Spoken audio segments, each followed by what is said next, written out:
Alors, c'est parti pour l'exercice 2, un exercice d'algèbre linéaire.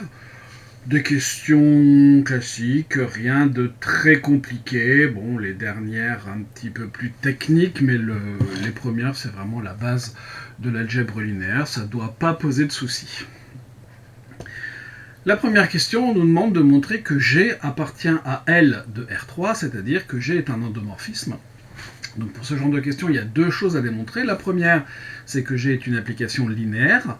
Donc il va falloir vérifier un certain nombre de choses, c'est-à-dire tout simplement que vérifier que pour tout Q et V appartenant à R3, pour tout lambda appartenant à R, G de lambda U plus V est bien égal à lambda G de U plus G de V. Je vais tout écrire, rassurez-vous. Et la deuxième chose, pour montrer qu'on a un endomorphisme, c'est qu'il faut montrer qu'on arrive bien dans R3. Donc ça, c'est la chose la plus simple à faire.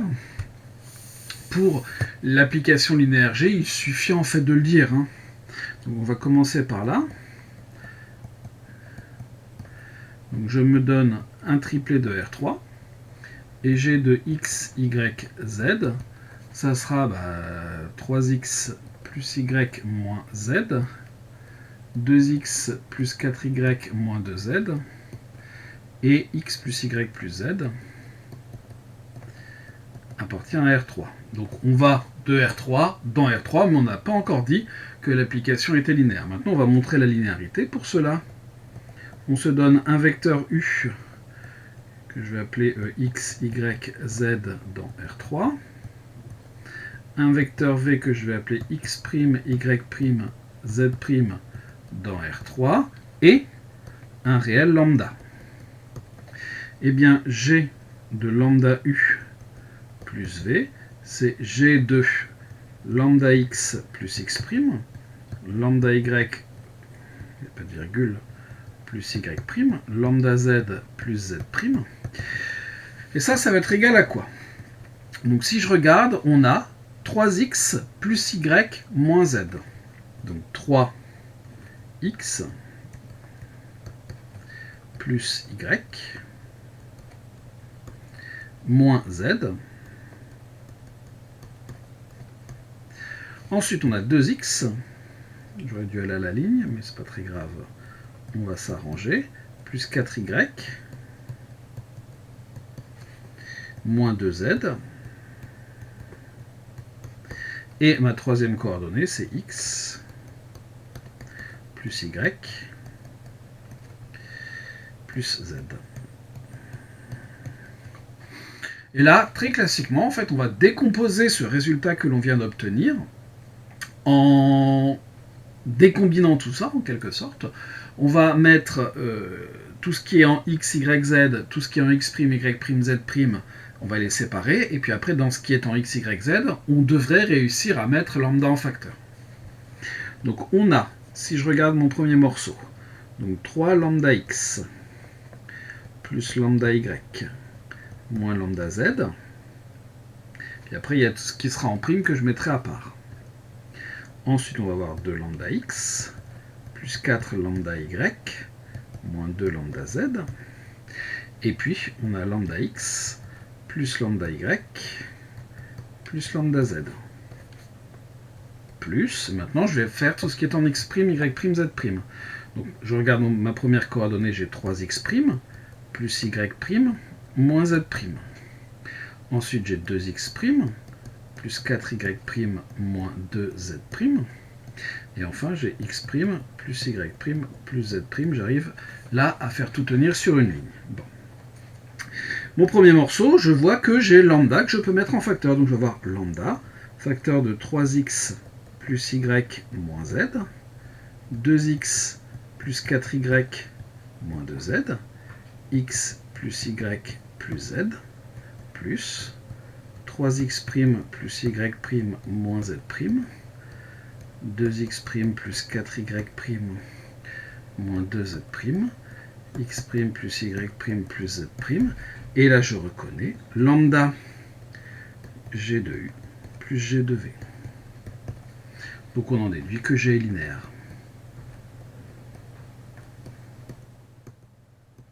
Conclusion. G est bien, je vais faire mon partie un peu mieux, une application linéaire de R3 dans R3, c'est-à-dire un endomorphisme.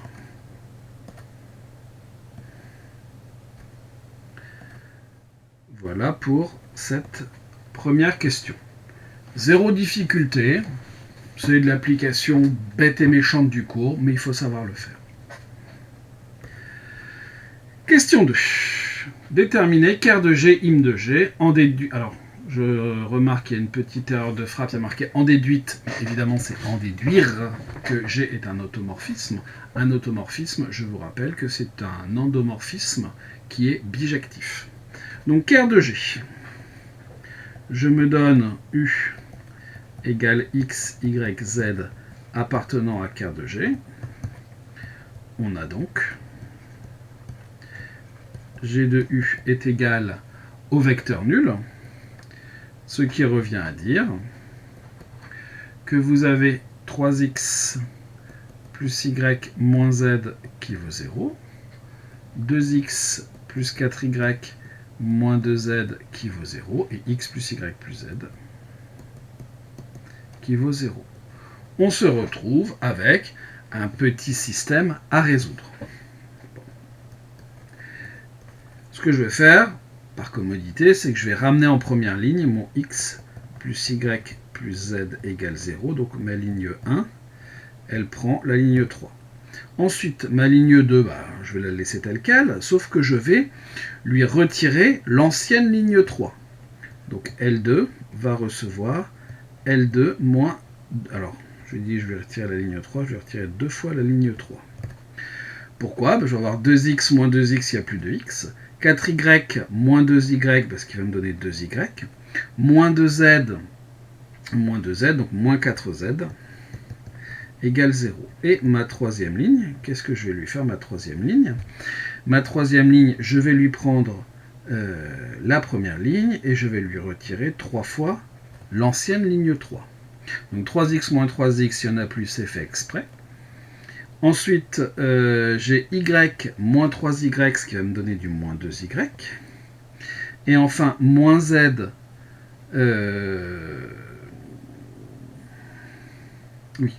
moins z moins 3z, ce qui va me donner du moins 4z. Donc je retrouve pas tout à fait la même chose que la deuxième ligne, et ça va être assez bien quand même. Donc j'ai toujours x plus y plus z qui vaut 0. Je vais garder mon 2y, quoique, aussi je vais laisser ça comme ça. Donc je vais diviser par 2. Y moins 2z égale 0. Donc L2 reçoit 1 demi de L2. Et pour ma troisième ligne, qu'est-ce que je vais faire ? Eh bien je vais faire L2 plus L3. 2y moins 2y, ça s'en va. Moins 4z, ce qui va me faire moins 8z, égale 0. Et de là, on peut remonter. Donc, je vais avoir z égale 0. Si z égale 0, y vaut 0. Et si x et y valent tous les deux 0, x vaut aussi 0.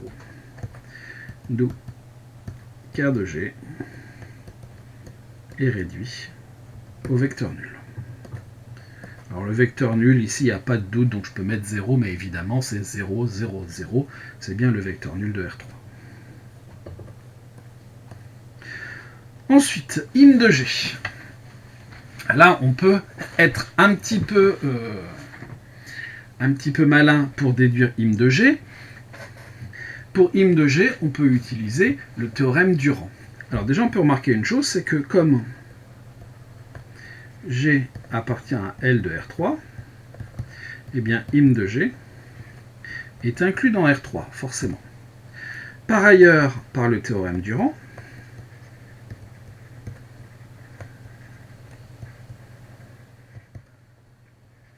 la dimension de ker de G plus la dimension de im de G, ou le rang de G si vous voulez, ça revient au même, doit être égale à la dimension de l'espace de départ, mais qui ici est la même que la dimension de l'espace d'arrivée, c'est-à-dire R3.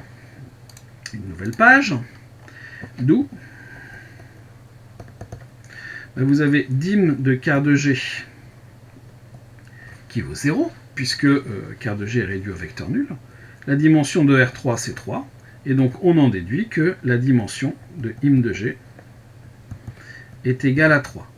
vous avez un espace de dimension 3 qui est inclus dans un espace de dimension 3. Or, im de G inclus dans R3 dont la dimension est 3.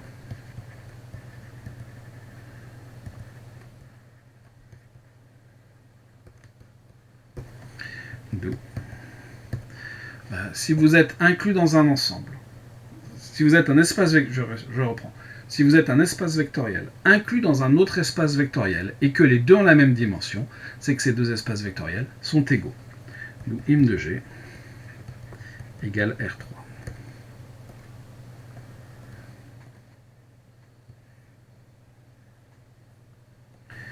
Qu'est-ce que l'on vient de montrer?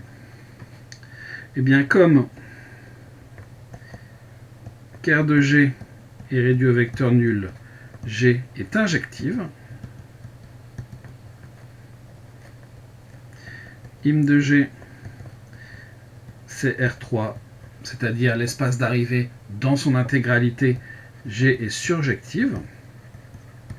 Alors remarquez que comme on est dans un espace de dimension finie et qu'on a un endomorphisme, le fait d'être un endomorphisme en dimension finie fait que si jamais vous êtes injectif, vous êtes aussi surjectif et donc vous êtes bijectif. Donc G est une application linéaire bijective. Conclusion, eh bien G est un automorphisme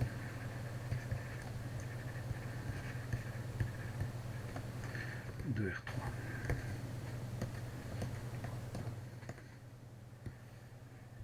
Pourquoi ça ne met pas du rouge? Parce que je n'ai pas appuyé sur le rouge.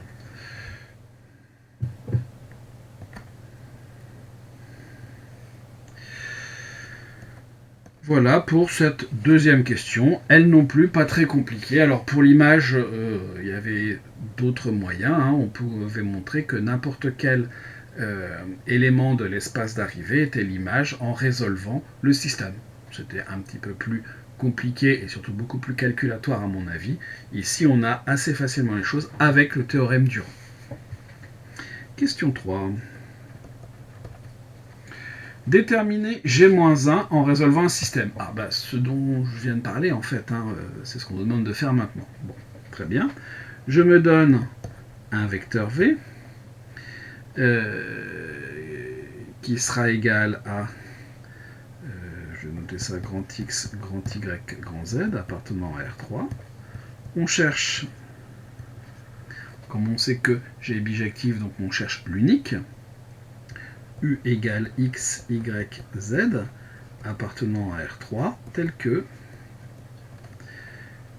G de U soit égal à V. On a donc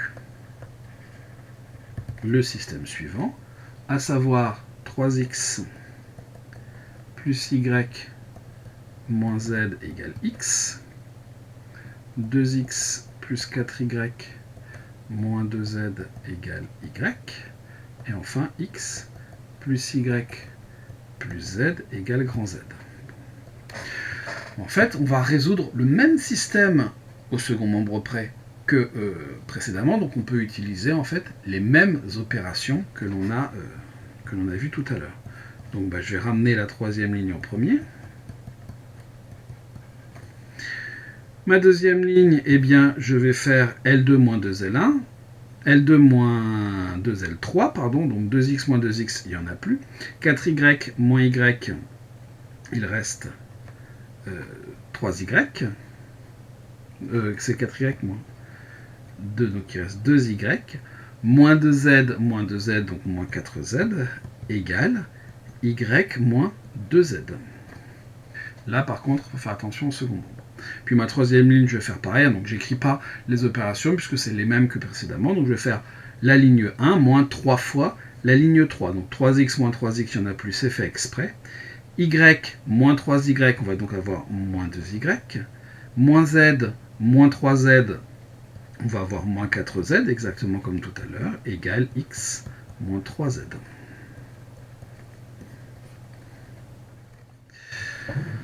Ensuite, j'ai toujours x plus y plus z égale grand Z. J'ai toujours... Alors, est-ce qu'on va diviser par 2 ? On verra après. Ici, à cause du second membre, c'est pas forcément judicieux. 2y moins 4z égale y moins 2z. Et enfin, j'ajoute mes deux lignes. Donc 2y moins 2y, il n'y en a plus. Je vais avoir moins 8z égale x plus y moins 5z. Et maintenant, là, ça diffère un petit peu. Je n'ai pas égal 0, 0, 0. Je vais donc avoir z égale x plus y moins 5z, le tout sur moins 8. Ensuite, je vais avoir, j'aurais peut-être dû, je vais avoir y égale 2z plus y moins 2z, c'est-à-dire x plus y moins 5z, le tout sur moins 4, puisque j'ai multiplié par 2, plus y moins 2z, donc il va falloir que je mette ça sur moins 4 également. Donc je vais avoir x plus y moins 5z, moins 4y, plus 8z, le tout sur moins 4, c'est-à-dire x moins 3y plus 3z, le tout sur moins 4. Et enfin, je vais agrandir un petit peu mon accolade. X égale z moins y moins z, c'est-à-dire z moins x moins 3y plus 3z sur 4 et moins z, donc moins x plus y moins 5z, le tout sur 8. Donc évidemment, je vais tout mettre sur 8.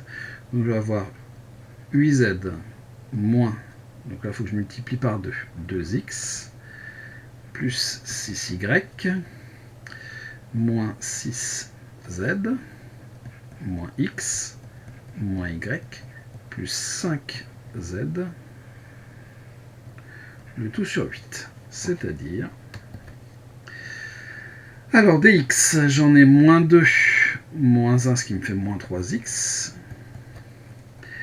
dy, j'en ai 6, moins 1, 5.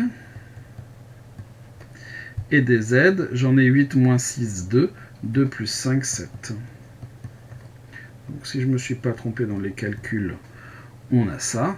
Donc ici, on peut le laisser comme ça. D'où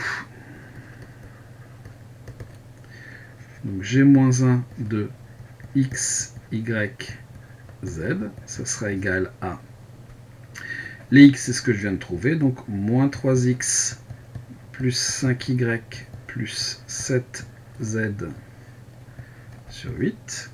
Les y, je vais avoir alors moins x plus 3y moins 3z sur 4. Et enfin les z, je vais avoir moins x moins y plus 5z, le tout sur 8. Sauf erreur de calcul de ma part, hein, mais bon, il ne devrait pas y en avoir, hein, mais si jamais il y en avait une, ça ne change pas bien sûr la méthode. Donc voilà pour la question 3A. Encore une question sans trop de réflexion, mais avec du calcul. Question B. Montrez que pour tout u appartenant à R3, G carré de u moins 6G de u plus 8u égale 0. Évidemment, comprendre là-dedans 0, 0, 0. En déduire une deuxième méthode pour déterminer G-1. Bon, très bien. Je me donne u appartenant à R3. Une nouvelle page. G de u, on sait que c'est 3x plus y moins z, 2x plus 4y moins 2z, et enfin x plus y plus z. Bon. On va faire g rongé de u, g carré de u égale g rongé de u, c'est-à-dire g de g de u, c'est-à-dire 3 fois ma première coordonnée. Donc 3 fois 3x plus y moins z plus y moins z. Ça, c'est juste ma première coordonnée. Ensuite, j'ai 2x. Donc là aussi, c'est pas mal de calcul. 2x plus 4y. Ici, j'ai marqué 2, mais c'est 3. 2x plus 4y moins 2z. Et enfin, 2x plus 4y moins 2z, il ne faut pas les oublier. Voilà. Et enfin, x plus y plus z. Et donc, on va réduire tout ça. Donc, ma première coordonnée, en x, j'en ai 9, et de 11, moins 1, 10. En y, j'en ai 3, et 4, 7, 7, moins 1, 6. En z, j'en ai moins 3, moins 5, moins 6. Ensuite, des x, j'en ai 6, plus 8, donc 14. 14 moins 2, 12. Des y, j'en ai 2. 2 plus 16, ça m'en fait 18. 18 moins 2, 16. Et des z, j'en ai moins 2. Moins 8, donc moins 10. Moins 10, moins 2, moins 12. Et enfin, 3x plus 2x, 5 et 1, 6. Les y, on en a 5 et 1, 6. Et les z, on en a moins 3, donc moins 2. Voilà donc mon g carré de u. Maintenant, il faut calculer g carré de u moins 6g de u plus 8u.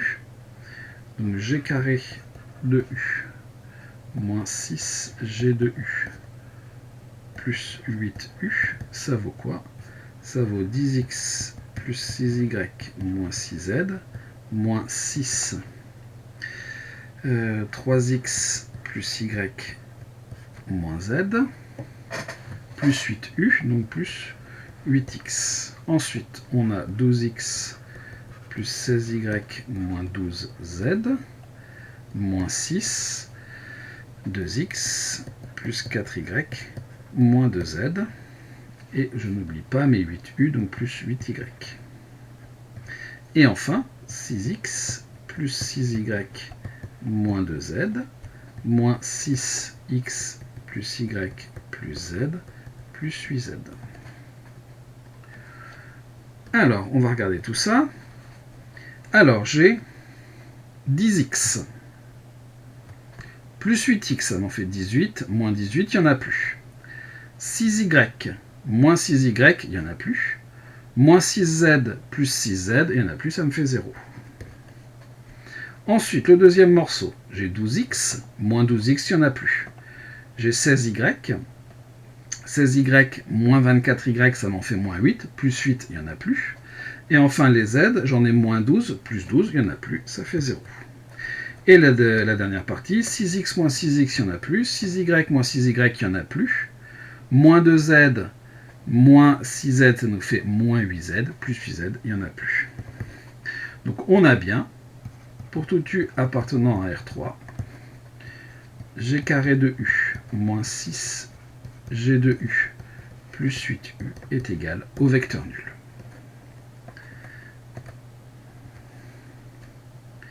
Et on nous demande de nous servir de ça pour déterminer une deuxième méthode pour avoir g-1. Comment, là-dedans, eh bien, on peut avoir g-1? Que vérifie g-1? Eh bien, pour tout u appartenant à R3, vous avez g rond g-1 de u qui est égal à u. G moins 1 rond g, c'est l'identité. Or, ici, si on se donne un vecteur u, vous avez g carré de u moins 6g de u plus 8u est égal au vecteur nul, ce qui revient à dire que g carré de u moins 6g de u est égal à moins 8u. Ou encore, g de u moins 6g de u égale moins 8u. G étant linéaire, vous avez g de u moins 6u égale moins 8u. Et il n'y a plus qu'à tout diviser par moins 8. Donc vous allez avoir moins 1 huitième de g de u moins 6u qui est égal à u. Et toujours par linéarité, je peux faire rentrer le 1 huitième dans mon g. Donc j'ai g de moins 1 huitième de g de u moins 6u qui est égal à u. Et là, qu'est-ce que je lis? Je lis g moins 1 de u. Donc finalement, pour tout u appartenant à R3, g moins 1 de u est égal à moins 1 huitième de g de u moins 6u. Qui est une autre façon de déterminer g moins 1. Alors vous allez me dire, c'est pas la même expression qu'on a trouvée au-dessus, mais en fait, si on remplaçait u par x, y, z et qu'on calcule g de u, on retrouverait ce que l'on a obtenu dans la question précédente. Question suivante. C'est la question 4. On nous redemande de déterminer des noyaux. Bon, déterminer une base de ker de g moins 4 fois l'identité. Je me donne un vecteur u dans ker de g moins 4 fois l'identité. Vous avez forcément g de u moins 4u égale le vecteur nul, c'est-à-dire g de u égale 4u. C'est-à-dire, là aussi ça va nous faire un système. Vous avez g de u, donc c'est 3x plus y moins z, 2x plus 4y moins 2z, x plus y plus z, qui doit être égal à 4u, donc 4x, 4y, 4z. Je vais tout ramener dans le même membre, donc je vais avoir moins x plus y moins z égale 0, 2x, j'ai plus de y, donc moins 2z égale 0, et enfin x plus y moins 3z égale 0. Et maintenant, je dois résoudre ce système. Ça ne pose pas de difficulté majeure. Donc, qu'est-ce qu'on peut faire là-dedans? J'ai déjà plus de y dans la deuxième ligne, donc je vais garder ma deuxième ligne. Ensuite, ma deuxième ligne, qu'est-ce que je vais faire? J'aurais pas dû faire ça, j'aurais dû... Ça change pas grand-chose, mais pour la forme, ça sera mieux. Moins x plus y moins z égale 0. 2x moins 2z, on peut même diviser par 2, en fait, x moins z égale 0, L2 reçoit 1 demi de L2. Et enfin, pour ma ligne L3, je vais faire L3 moins L1. Donc j'ai x moins x qui va me faire 2x. Y moins y, il n'y en a plus. Moins 3z moins z, parce qu'il me fait moins 4z.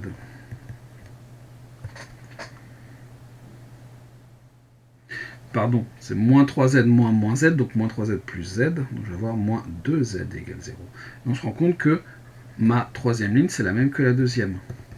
Donc vous allez avoir en fait moins x plus y moins z qui vaut 0, et vous allez avoir x égale z. Et donc si x égale z, vous avez x égale z, et eh bien moins x moins 2x, plus y égale 0, c'est-à-dire y égale 2x. y égale 2x et z égale x. D'où on en déduit que x, y, z est égal en fait à x, 2x et x, c'est-à-dire x facteur de 1 de 1. Conclusion. Ker de G moins 4 fois l'identité, c'est l'espace vectoriel, le sous-espace vectoriel engendré par 1 de 1. Alors, les espaces vectoriels, je ne sais pas si vous les notez avec ce genre de symbole, avec des parenthèses, il y a plusieurs façons de le faire. Donc c'est pas un vrai souci, je m'adapterai en fonction de ce que vous avez appris cette année.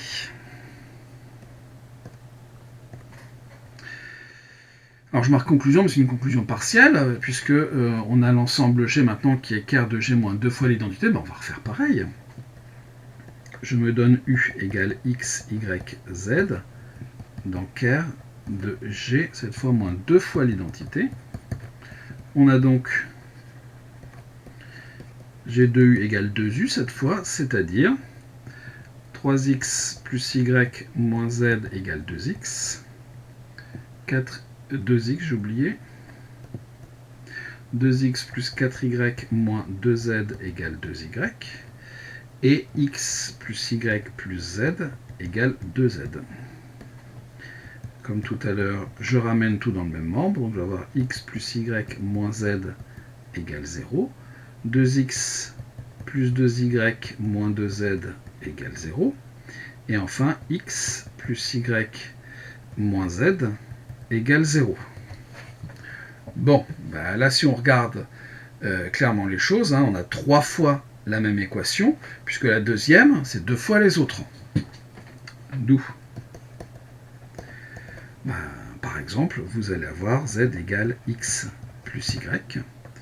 Donc, x, y, z sera égal à x, y, x plus y, c'est-à-dire x, x, pardon, 0x plus 0y, c'est-à-dire x facteur de 1, 0, 1, plus y facteur de 0, 1, 1. Ce qui nous permet de donner cet ensemble G, j'aurais pu noter que le précédent c'était F, qui est ker de G moins 2 fois l'identité, qui sera donc égal au sous-espace vectoriel engendré par cette famille 1, 0, 1 et 0, 1, 1. Alors, je dis engendré, puisque quand on donne un espace vectoriel de cette façon-là, on donne en fait une famille génératrice. Ici, on peut remarquer assez facilement que les deux vecteurs ne sont pas collinaires.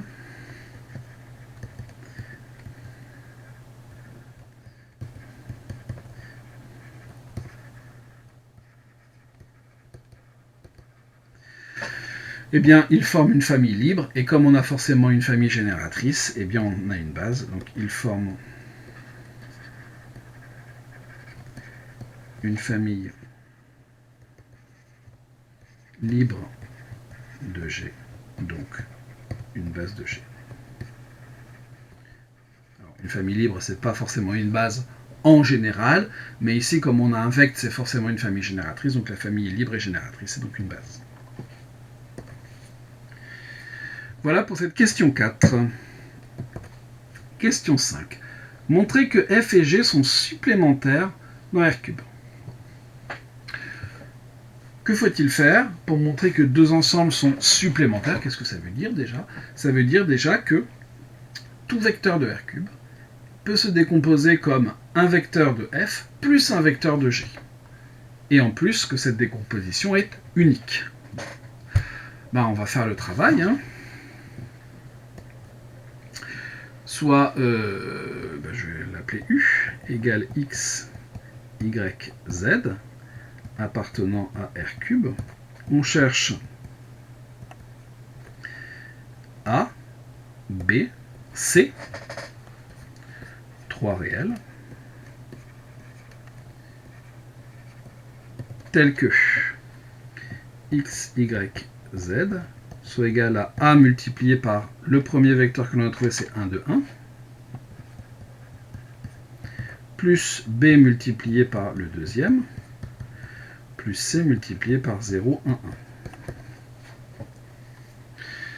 C'est-à-dire que vous allez avoir x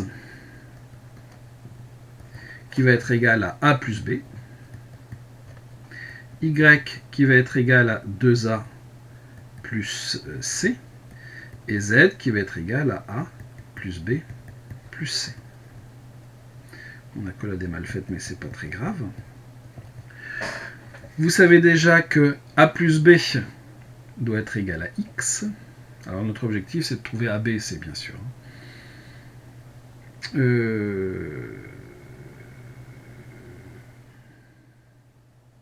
C'est bien ça. Donc, je vais réécrire le système comme ça. Alors a plus b plus c égale z. A plus b égale x. 2a plus c égale y. Alors malheureusement, on a deux équations avec deux inconnus, mais qui ne sont pas les mêmes. Pas de bol. Donc a plus b plus c égale z. A plus b égale x, et puis je vais éliminer le c, donc ma troisième ligne, je vais faire la troisième ligne moins la première par exemple. Donc, je vais avoir 2a moins a, il va me rester a, j'ai rien moins b, donc moins b, et puis c moins c, ça s'en va, c'est fait exprès, et je vais avoir y moins z.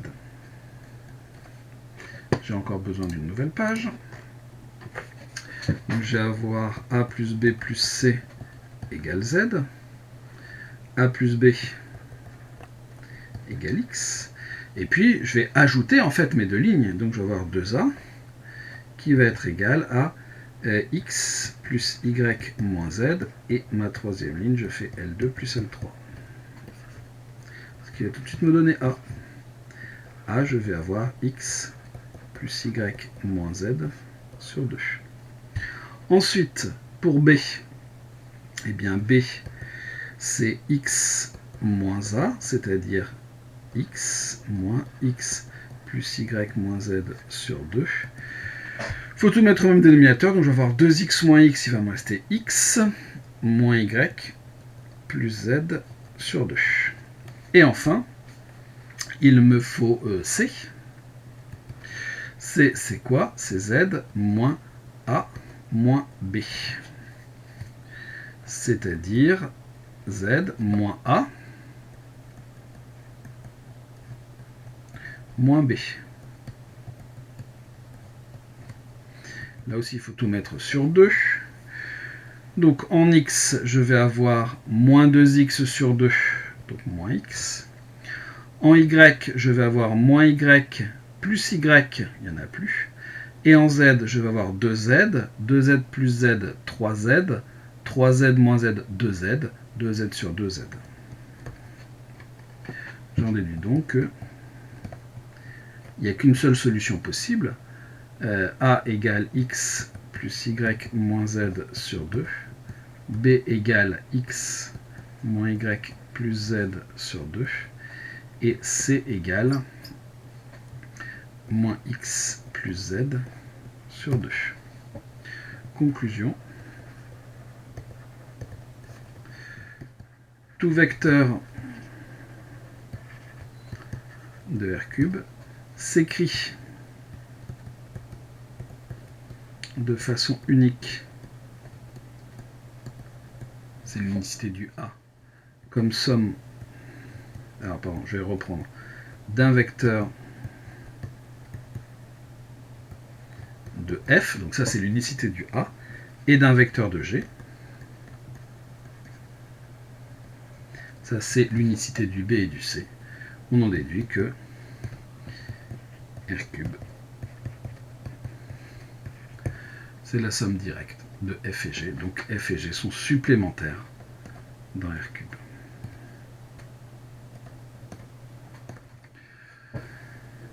Voilà pour cette question 5. Question 6, on va prolonger ça en raisonnant par analyse synthèse, montrer que E égale quart de H1 plus en somme directe, donc ker de H2. Donc la même chose, il va falloir que l'on montre que un vecteur de E peut s'écrire de façon unique comme un vecteur de ker de H1 plus un vecteur de ker de H2.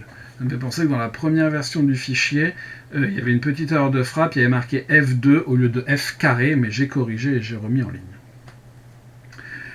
Donc, on doit démontrer ça, analyse-synthèse, c'est-à-dire que, en fait, on va supposer que la décomposition, on va faire une analyse du problème, donc on va dire, voilà, on suppose que la décomposition existe, on va regarder ce qu'elle donne, puis ensuite, on n'aura plus qu'à dire que, voilà, je vois à quoi ça ressemble, donc je vais choisir cette décomposition-là, et je vais montrer que d'une part, elle existe, et ensuite, elle est unique. Donc, analyse. Supposons que la décomposition existe.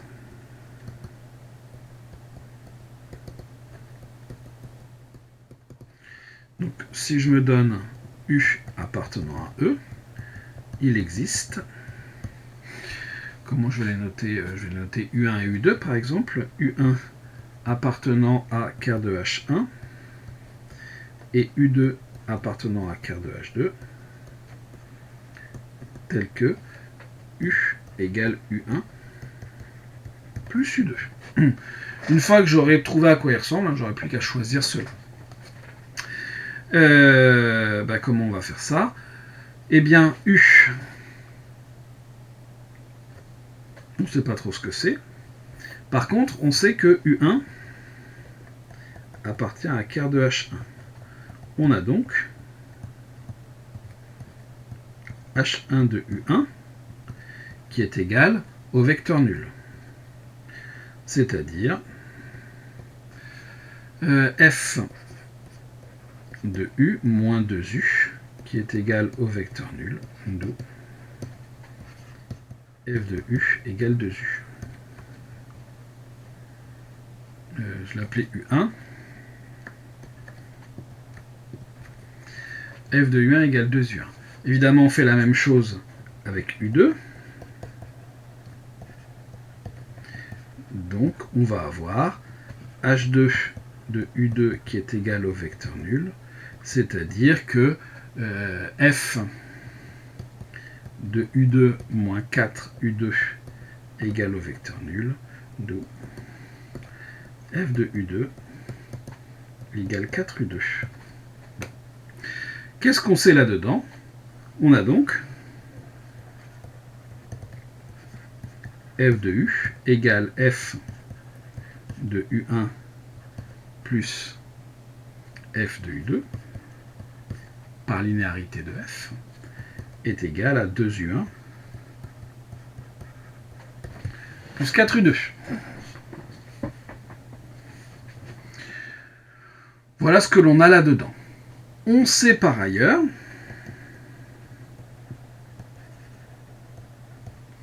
on a quelque chose sur F, parce que sinon ça ne marcherait pas, parce qu'évidemment, cette propriété, elle n'est pas valable pour toutes les applications linéaires F ou pour tous les vecteurs U, ça marche que pour celui-là.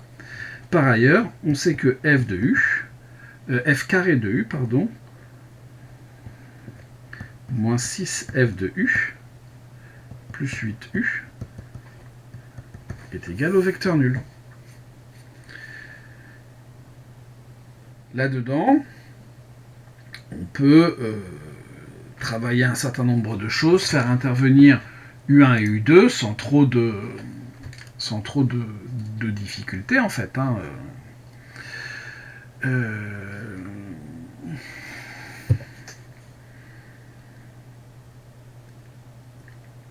Est-ce qu'on a besoin du H carré? Je ne suis pas sûr qu'on en ait besoin à ce moment-là. Donc vous avez F de U égale 2U1 plus 4U2. Avec le F de U, on doit pouvoir s'en sortir.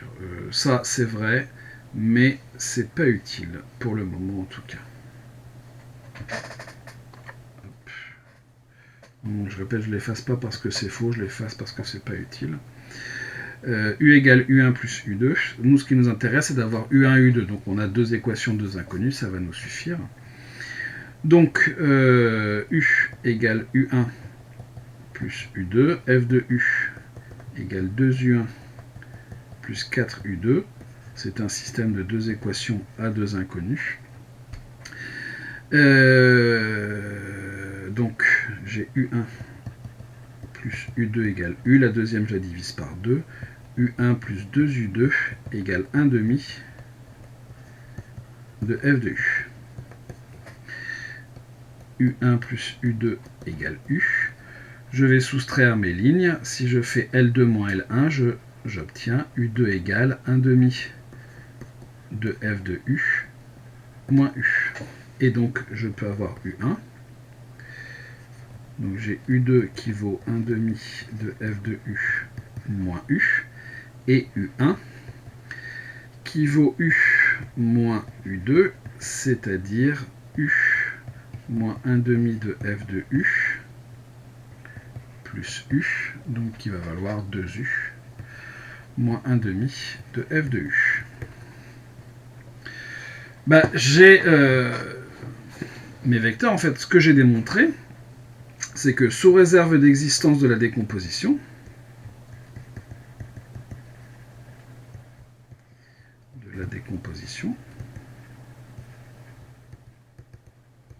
celle-ci est unique avec les informations que l'on a. On a X, on a U1 égale, on a tout ce qu'il nous faut. Maintenant, on va faire la synthèse. Je me donne U dans R3, je pose U1 égale 2U moins 1 demi de F de U, et U2 égale 1 demi de F de U moins U. Je peux calculer ces deux choses-là sans aucun problème. Bon. Je remarque que U1 plus U2 égale quoi? Eh bien, 2U moins 1 demi de F de U plus 1 demi de F de U moins U, c'est égal à U. Donc je viens de trouver une décomposition. Donc, tout U appartenant à R cube s'écrit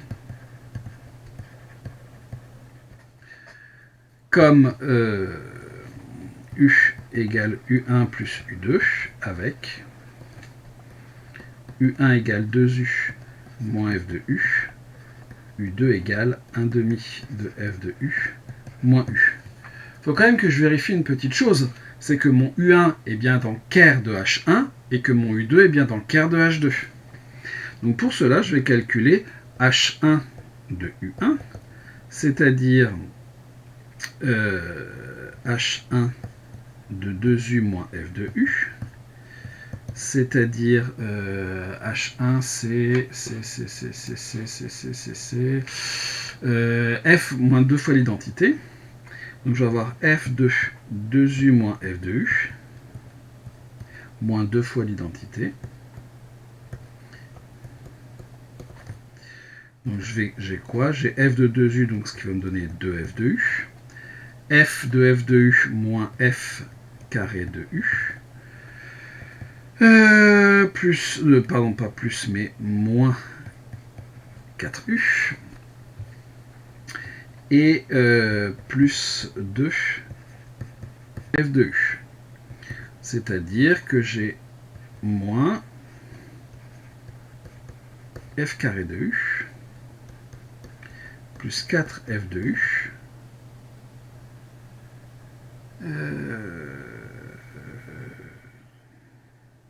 Non, moins, puisque j'ai mis un moins facteur.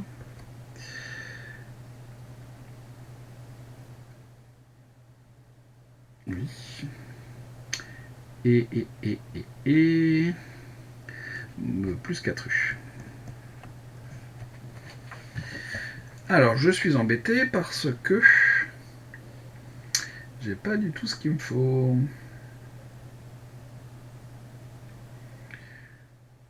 Alors, est-ce que j'ai bien pris le bon U1? Oui. Est-ce que j'ai bien pris le bon H1? Non, c'est là qu'est mon problème. Donc ici, ça marche, mais ici, j'en ai moins 8. Et ici, j'en ai plus 4. Ce qui ici va m'en faire 6. Et ici, va m'en faire 8. Et donc ça vaut moins le vecteur nul, c'est-à-dire le vecteur nul. Donc j'ai bien que U1 est dans Ker de H1. Maintenant, on va faire regarder ce qui se passe avec H2. H2 de U2, ça sera H2 de 1 demi de F de U moins U. C'est-à-dire, c'est là qu'on a 2.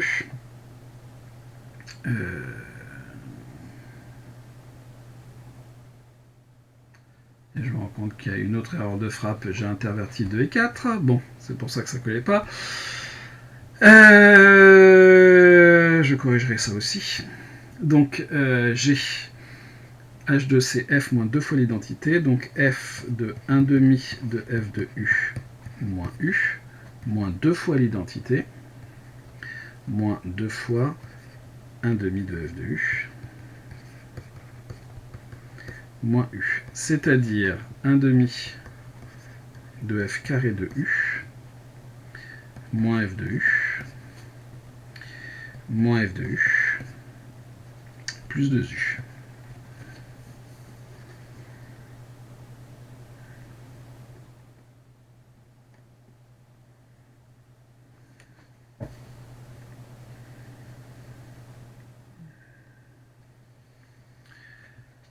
Ça marche.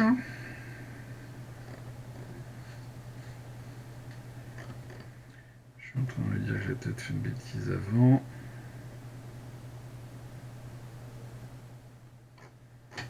Non, bah oui, j'ai fait une bêtise avant.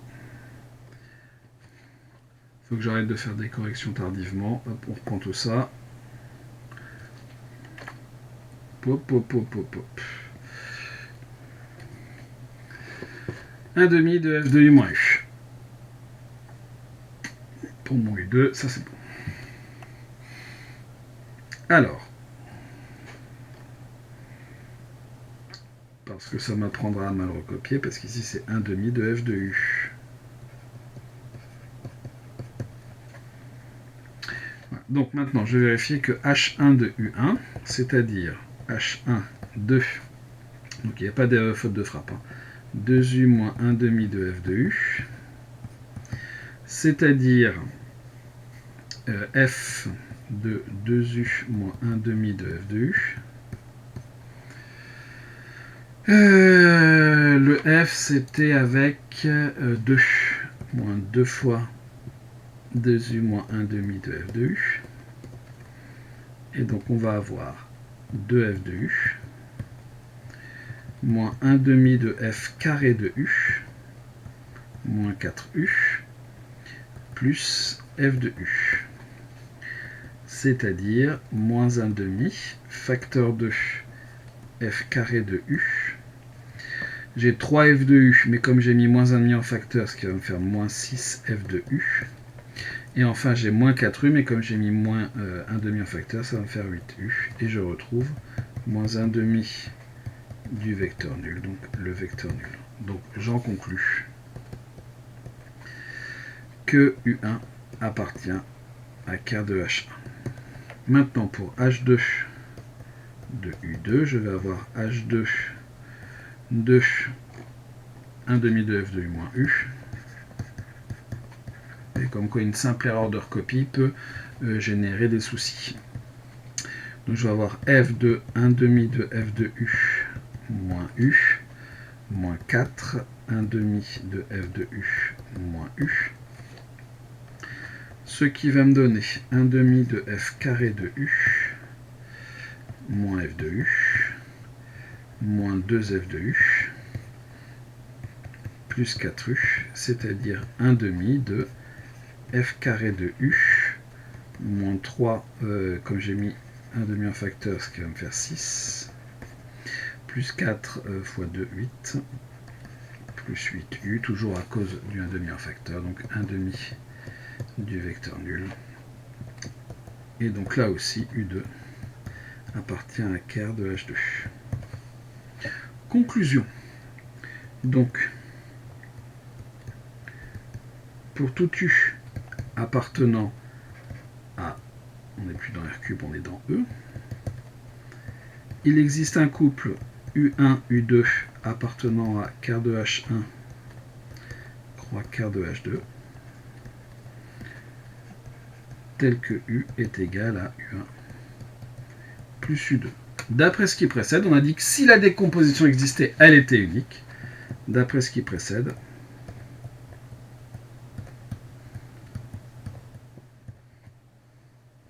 cette décomposition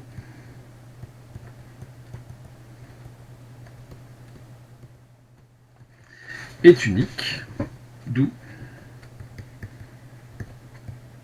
je peux bien écrire E comme somme directe de quart de H1 et de quart de H2. On y arrive.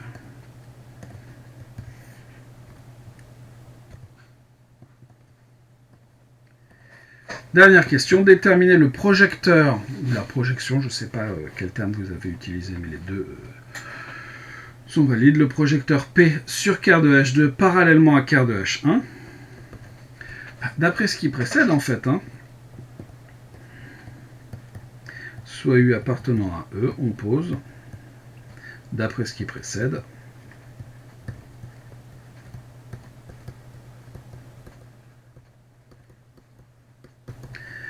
P de U égale ce qu'on obtient dans... c'est la projection sur quart de H2, donc on doit arriver dans quart de H2, donc 1 demi de F de U moins U. Voilà ce qu'on doit avoir comme projecteur.